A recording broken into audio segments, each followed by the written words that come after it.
Hello and welcome to the channel. Welcome to the first episode of the year 2021. If you're new to the channel, my name is Alan and I review motorcycles, knives, gears, tech, and most recently watches. Now for those of you wanting to have a new watch for the new year, it would just be fitting. So this episode will be to guide you on which size of watch is best suited for you. Now there's lots of sizes of watches, there are lots of shapes. Round, square, rectangle, triangle, maybe hexagon, so on and so forth. I haven't seen a star yet, but hey, you never know.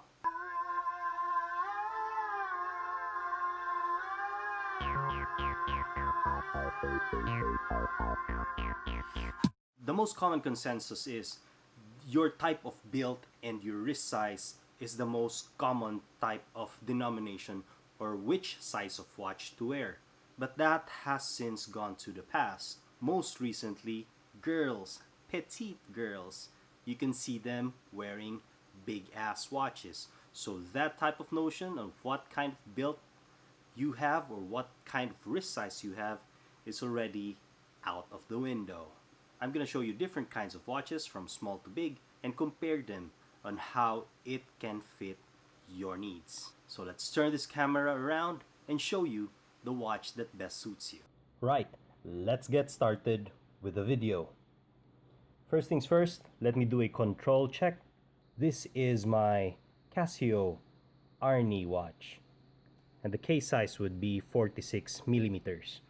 So as a reference, a 46 millimeter watch would look like that on my 7.5 inch wrists. Let's start off with this little guy. This is a Seiko 5 Military. It has got a very well respected movement, the 7005, and many people like this watch because they are just nice to collect. And in fact, I have 3 of them. Let's put it on the wrists.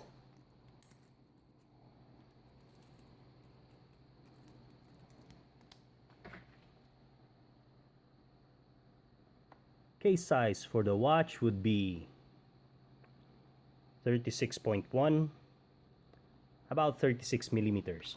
So this is how a 36 millimeter watch would look like on my 7.5 inch wrist.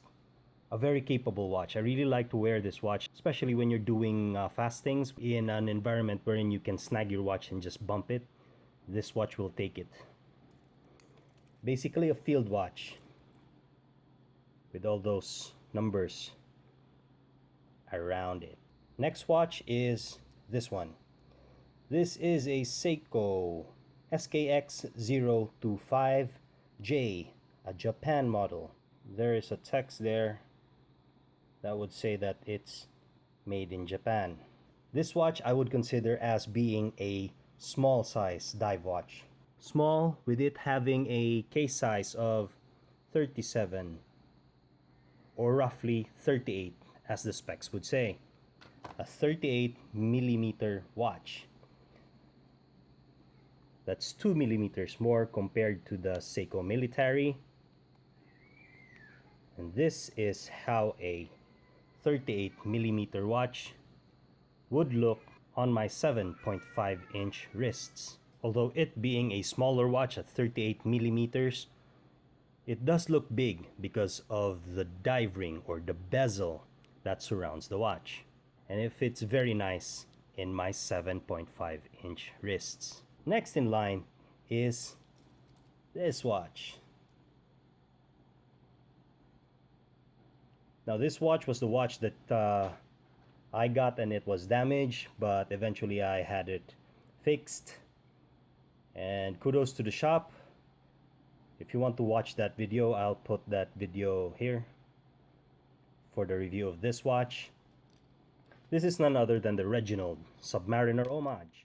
Now what a Submariner Homage is, if you were not able to watch that video, is this is a copy spec-wise of a Rolex Submariner.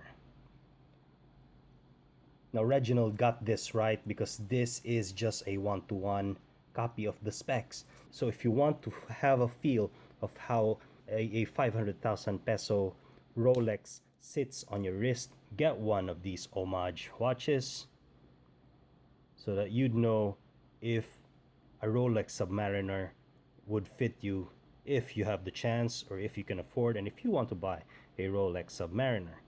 Me, I don't think I'd be able to do that.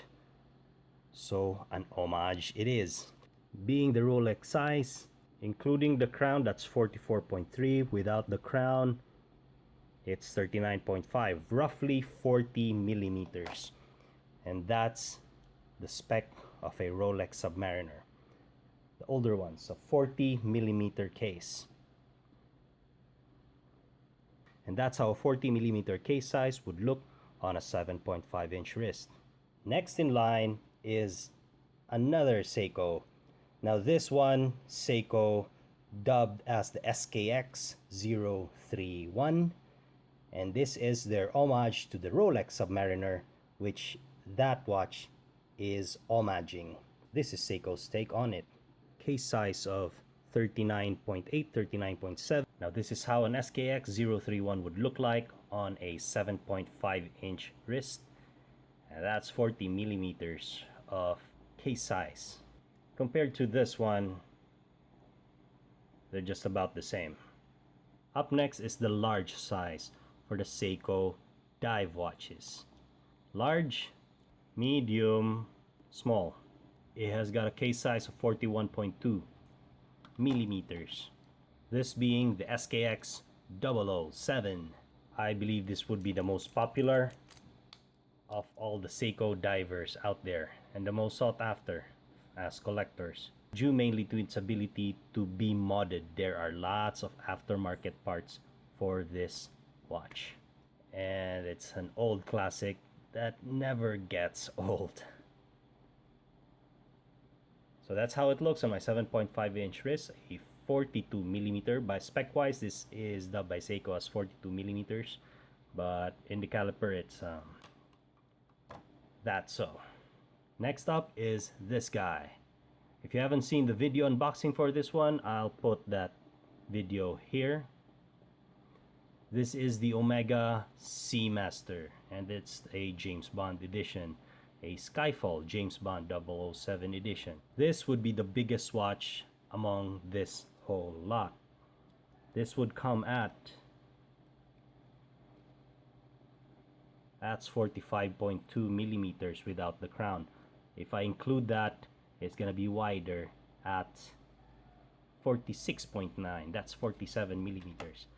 But yeah, spec wise, this would be at 44 millimeters. And as mentioned, it is the biggest watch in the lot. This is how a 44 millimeter watch would look like in your wrists.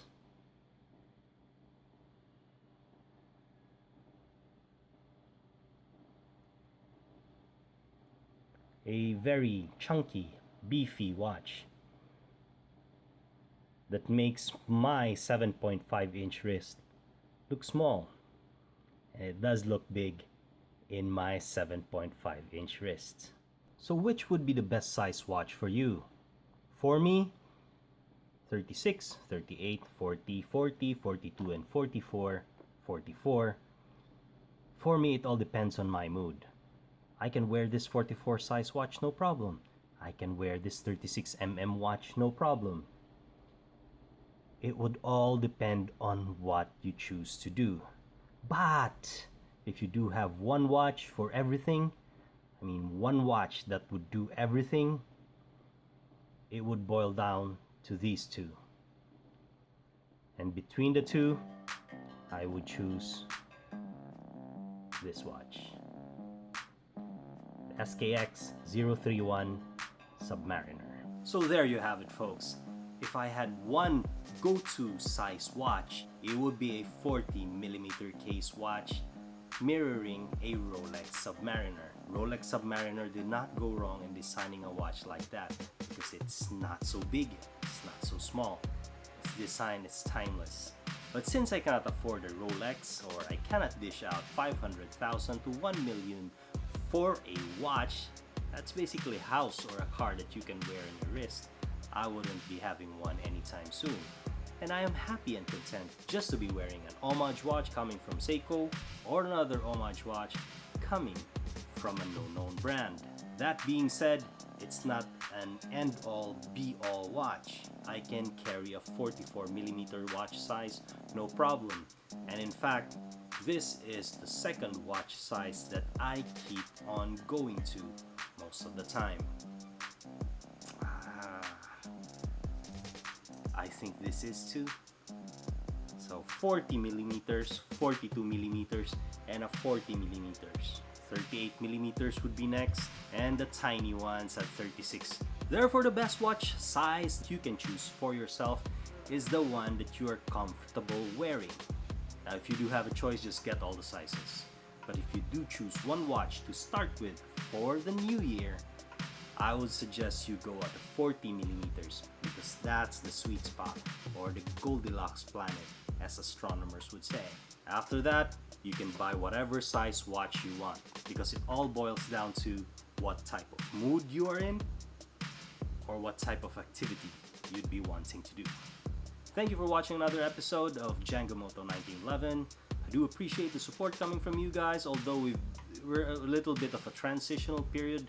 I'm just itching to go to motorcycle shops and do videos of new models that are out in the market. And I can't wait for you guys to join in with me, show you motorcycles, as well as watches, as well as sharp things for you guys to enjoy and watch in comfort and safety of your own home and your mobile phone.